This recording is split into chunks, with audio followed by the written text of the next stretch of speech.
Hi, this is Bishop Doherty again. We're getting into Catholic Press Month this year. February is always a wonderful time where we can toot our own horn and talk about the importance of having our own voice because we have our own publications. There are so many things available to people right now, but it's nice to be able to focus here. We're not responsible for what's going on in the whole rest of the world every day or in every parish in America. Each diocese has its own voice, its own priorities, its own opportunities, its own graces. And so we like to put those in to our paper so we know what applies to us and what are the great efforts that people are making to live out the gospel. Sometimes these are connected with different groups of people. We have some common interests across the country in terms of justice and charity. And so those things also get reported in our paper so we can keep an eye on what we think is important to pray about and where we participate as citizens as well. So it's a wonderful thing. The press that we have, our own paper, is rooted in our mission.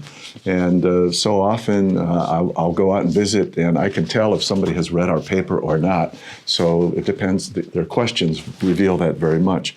A lot of work goes into this and we have a wonderful staff that tries to keep in tune with what's going on in the diocese, not just to report what's going on, but to find articles and topics that are inspirational and encouraging, frankly. We all need as much encouragement as we can get.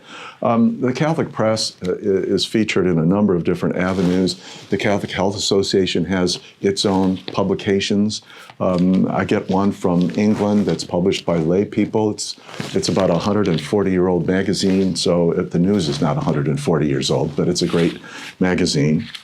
We recently published a special edition on the St. Joseph Retreat House. And so I hope you've had a chance to see that and visit our retreat if you haven't so far. Anyway, we are tied together in the whole Catholic community in prayer as well as in faith. Some of the more recent events that have happened are, let's say, the volcano explosion in Tonga. You might have wondered what's Tonga all about, but Tonga is actually part of a Catholic bishops' conference out in the Pacific. And so they're listed right inside the front cover of my prayer book, which is also printed by another Catholic company.